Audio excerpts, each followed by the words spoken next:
Here's the story of a boy who loved numbers so much, the numbers supposedly loved him back. Most of Srinivasa Ramanujan's mathematics came from one single old book. One. He spent all day thinking about math. He thought about little else. He even got kicked out of college. Twice. And still, he crossed oceans to Cambridge University and revolutionized mathematics. How? Let's go back to the very start.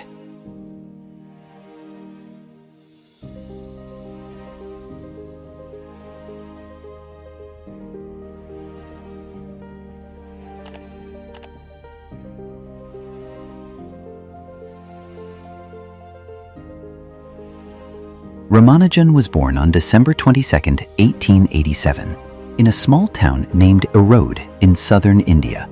His parents were not rich. His father worked at a sari shop. His mother managed the house and prayed at the temple. Baby Ramanujan contracted smallpox but survived. His parents named him a miracle child. As he grew, he was fond of quiet spaces. He would walk to a local temple frequently. There, on flat stone slabs, he would draw numbers in chalk. Numbers were not just homework to him. They seemed alive. He thought that a goddess named Namagiri gave ideas to him in dreams. At the age of 16, he discovered a unique book. It had thousands of math solutions, but nearly no procedures. Picture a puzzle book that informs you of the solutions but not the path. Any other student would wail, "How do I do it?" Not Ramanujan. He attempted to complete the missing procedures on his own. This made his brain extremely powerful. He enjoyed math so much that other subjects in school were dull. He did not study English or science during college. He did math alone. He flunked his exams and lost his scholarship. He had to withdraw because his family could not afford the tuition. That was painful. He felt embarrassed. He even fled home for a while. But failure became a hidden blessing. With nothing to distract him from classes, he dedicated himself to nothing but mathematics. He filled notebooks with new equations and patterns.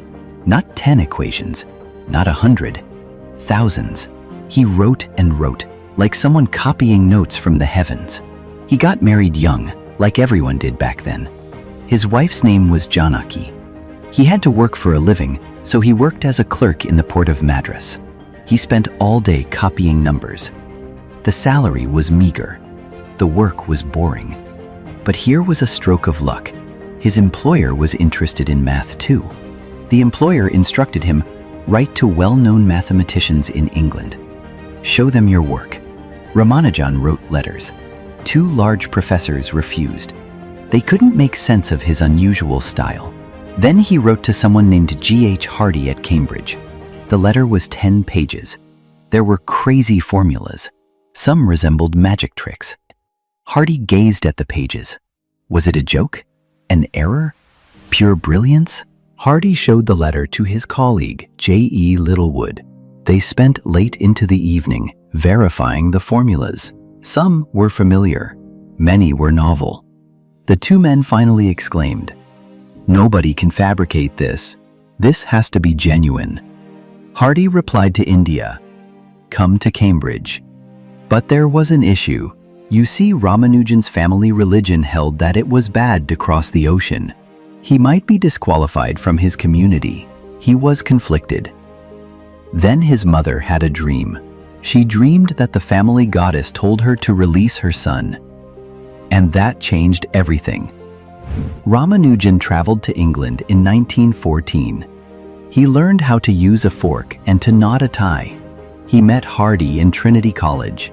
They were quite different. Ramanujan explained that math reflected the ideas of God. Hardy was an atheist and demanded evidence for all things. But they did have a lot of respect for one another. They were 2 hands on the same piano playing together, one producing lovely melodies, the other with perfect rhythm. What did they do? A lot of things. One thing was partitions. Here's the game. How many ways can you add up to a number from smaller numbers? Simple for little numbers, incredibly difficult for large numbers.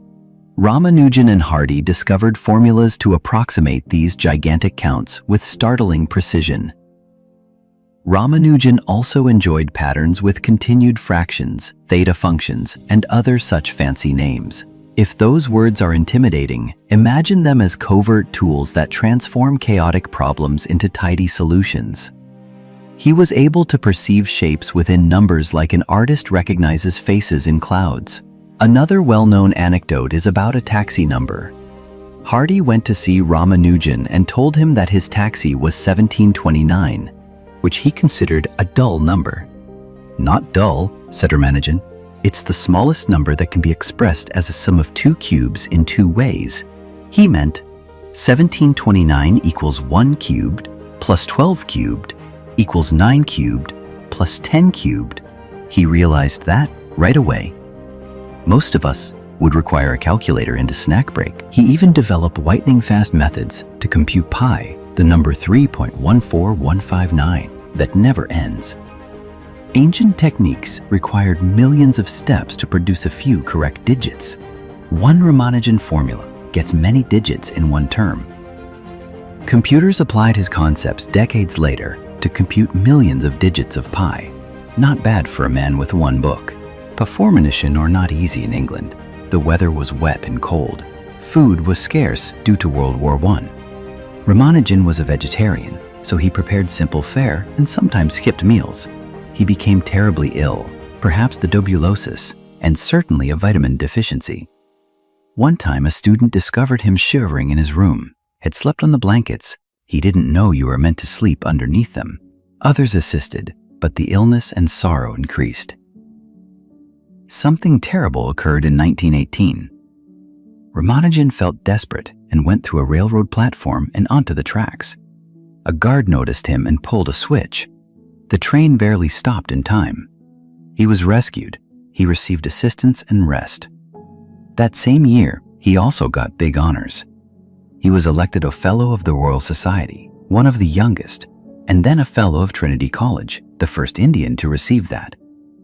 Imagine being told you're in the same club as Isaac Newton.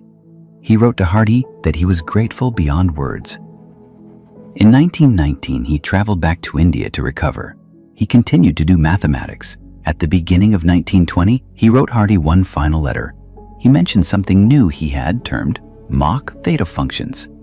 The title has a joking sound, but the concepts are profound. For decades, they were not well understood by many. Much later, these concepts led scientists to ponder black holes and other giant mysteries. It's as if he had created treasure maps that others continue to navigate. Even when extremely weak, he continued writing down equations. 4 days prior to his death, he was still writing. On April 26, 1920, Ramanujan died. He was just 32. When he died, mathematicians discovered 3 notebooks full of his work. Later, some additional pages were found. They were called Lost Notebook. Altogether, there were nearly 4,000 statements. Some have been proved to be true now. Some are still being investigated. It's like he constructed a giant playground and said, "Go and play. There's more here than you think." So what do we learn from Ramanujan from him? First, love appears in concentration. He loved mathematics so much, he persisted after school said no. He failed, then retasted, then discovered an alternative path. Second, talent requires a door. He possessed the notions, but he needed Hardy, someone who flung open the door, wrote back, and invited him to come. If not for that, we may never have known his name. Let's close with a simple image of his gift. If you ever feel behind because you learn in a different way, just recall Ramanujan. He did not follow the typical school route. He asked strange questions. He had faith in his curiosity. When people mocked him, he persisted. When they eventually listened, the world was changed. Kanawai, perhaps you're not a math person. Fine. The point remains. Pursue the passion. Do it lots. Seek out patterns. Get help. And when you notice someone with that spark, be his or her Hardy. Crack open the door. One book. One letter, one yes. That's how a Madras clerk became the man who knew. If you liked this video, make sure to check out the documentary related to Jonathan James. who hacked NASA and the ISS.